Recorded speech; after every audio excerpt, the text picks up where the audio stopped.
Your explorations have created immense interest, and especially in England. And that man must be made of bend leather who can remain unmoved at the rehearsal even of a tithe of your daring enterprises. The honors awaiting you at home would be enough to make a score of light heads dizzy, but I have no fear of their affecting your upper story, beyond showing that your labors to lay open the recesses of the vast interior have been appreciated.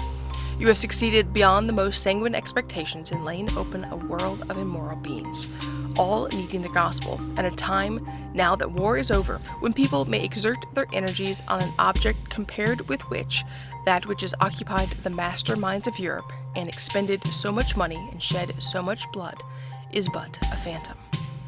These were the words of Robert Moffat to his son-in-law David Livingstone upon his return to England. Now, in this video, we will take a look at the life of David Livingstone as he returns to England for the first time after being the first European to see the newly christened Victoria Falls.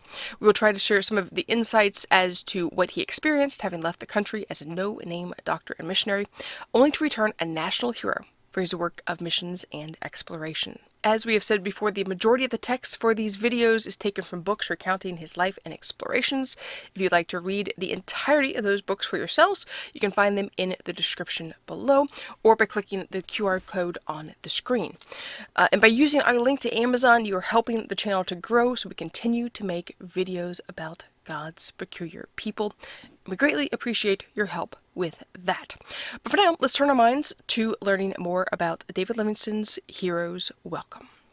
Now, Livingstone had reached England in December 1856 and was met by his wife after a separation of more than 5 years. He had been 15 years absent from England and during that time had traveled over more than 11,000 miles of African ground. The joy of homecoming was not without its clouds, though. Tidings of his father's death had reached him at Cairo, and the blow to his bright anticipations was a heavy one. Livingstone had too often faced death to feel the separation a wide one. His father was nearer to him dead than he had been living for many a year, but he sorely missed the loving sympathy on which his lonely wanderings he had often counted as one of his earthly rewards. On the 15th of December, the Royal Geographical Society held a special meeting to welcome him. Sir Roderick was the chair. The attendance was numerous and distinguished and included some of Livingstone's previous fellow travelers, Colonel Steele, Captain Vardon, and of course Mr. Oswell. Here he was awarded the Victorian or Patron's Medal for his journey from the Cape to Linyata and Luanda, and for the further feature of journeying from the Atlantic Ocean at Luanda to the Indian Ocean at Quilomane.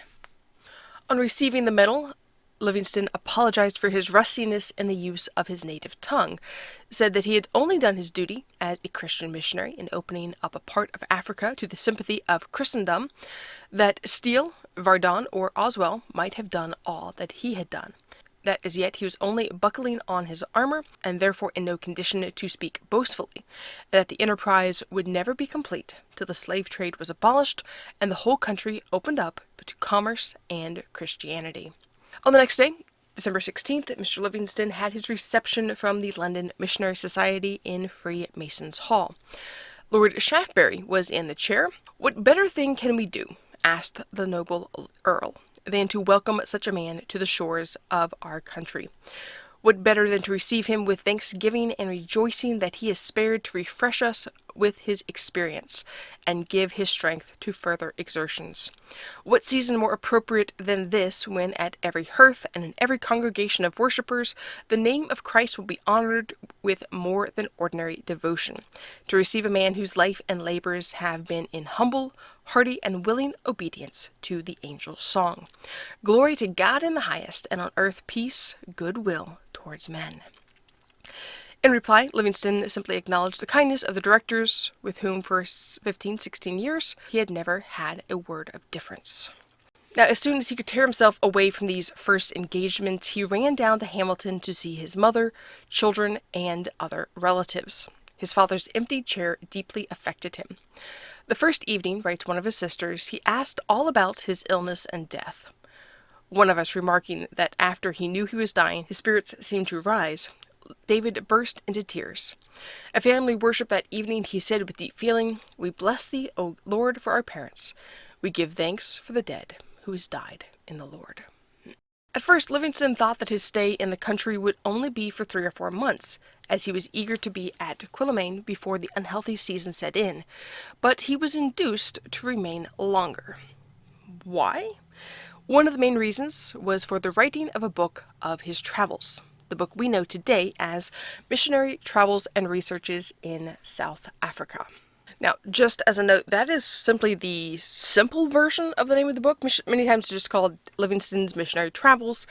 But let me read you the entirety of the name for this book. Let me see if I can get this all out. So it is Missionary Travels and Researches in South Africa. Includes a sketch of 16 years residence in the interior of Africa and a journey from the Cape of Good Hope to Luanda on the west coast, thence across the continent, down the river Zambezi to the Eastern Ocean.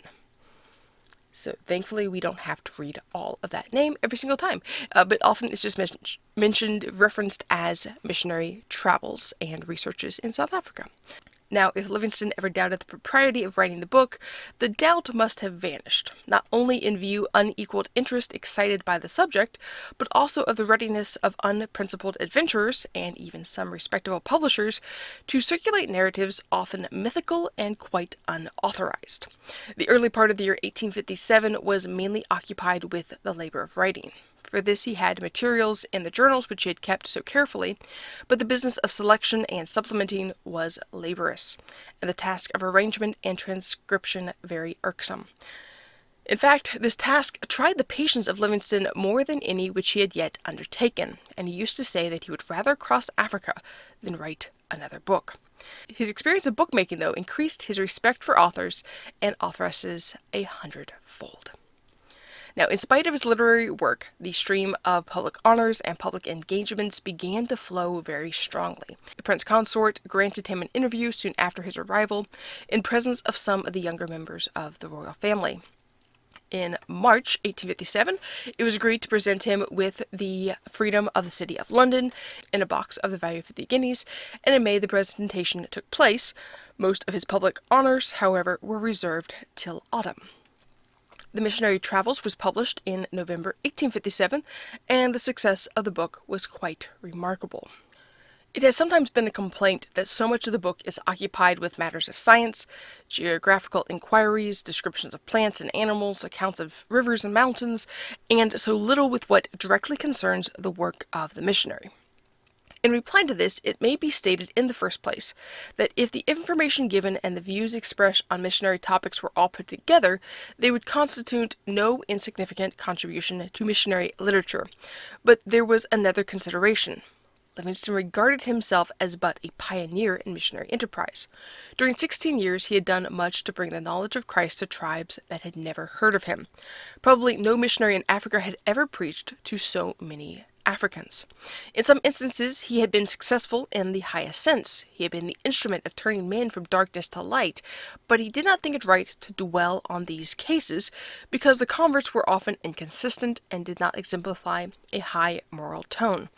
In most cases, however, he had been a sower of seed and not a reaper of harvest. He had no triumphs to record, like those which had gladdened the hearts of some of his missionary brethren in the South Sea Islands. He wished his book to be a record of fact, not a mere register of hopes. The missionary work was yet to be done. It belonged to the future, not to the past. By showing what vast fields there were in Africa ripe for the harvest, he sought to stimulate Christian enterprise of the church and lead them to take possession of Africa for Christ. He would diligently record facts which he had ascertained about Africa, facts that he saw had some bearing on its future welfare, but whose full significance in that connection no one might yet be able to perceive. In a sense, the book was a work of faith. He wished to interest men of science, men of commerce, men of philanthropy, ministers of the crown, men of all sorts in the welfare of Africa, where he had so varied a constituency to deal with, and where the precise method by which Africa would be civilized was yet so indefinite. He would faithfully record what he had come to know, and let others build as they might with his materials. Certainly in all that Livingstone has written, he has left us in no doubt as to the consummation to which he ever looked. His whole writings and his whole life are a commentary on his own words. The end of the geographical feat is only the beginning of the enterprise. Through the great success of the volume and the handsome conduct of the publisher, the book went on to yield him a small fortune. Now, finding himself in the autumn free of the toil of bookmaking, Dr. Livingstone moved more freely through the country, attending meetings and giving addresses. In August, he went to Dublin to the meeting of the British Association for Advancement of Science and gave an interesting lecture there. In September, we find him in Manchester, where the Chamber of Commerce gave him a hearty welcome and entered cordially into his schemes for the commercial development of Africa. In the course of the same month, his foot was again on his native soil, and there his reception was remarkably cordial. In Glasgow, the University, the Corporation, the Faculty of Physicians and Surgeons, the United Presbyterians, and the Associated Operative Cotton Spinners of Scotland came forward, all to pay him honour.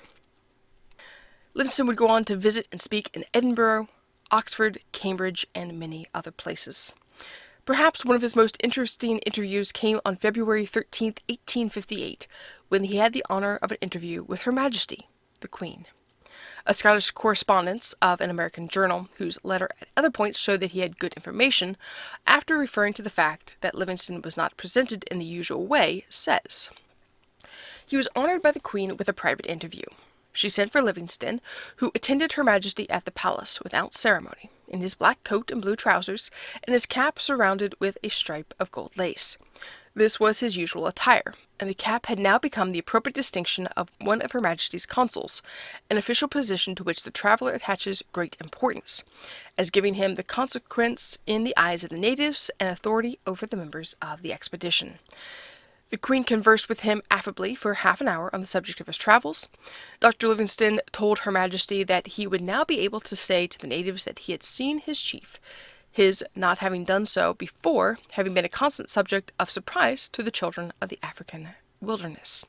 He mentioned to Her Majesty also that the people were in the habit of inquiring whether his chief was wealthy, and that when he assured them she was very wealthy, they would ask how many cows she had got, a question at which the Queen laughed heartily. In the only notice of the interview to which we have found in Livingstone's own writings, he simply says that Her Majesty assured him of her good wishes in his journeys. It was the only interview with his sovereign he ever had. When he returned in 1864, he said that he would have been pleased to have another, but only if it came naturally and without his seeking it. The Queen manifested the greatest interest in him and showed great kindness to his family when the rumors came of his death. Finally, on the 10th of March, 1858, Dr. Livingstone, accompanied by Mrs. Livingstone, their youngest son Oswell, and the members of his expedition, sailed from Liverpool to board Her Majesty's colonial steamer, the Pearl, which carried sections of a boat called Ma Robert, the steam launch with Mrs. Livingstone's African name, which was to be permanently used in the exploration of the Zambezi and its tributaries. Now, in the next video, before we proceed with more of Livingstone's journeys, we're going to turn our attention away from him slightly as we look more fully at the life of his wife, Mary Moffat Livingstone.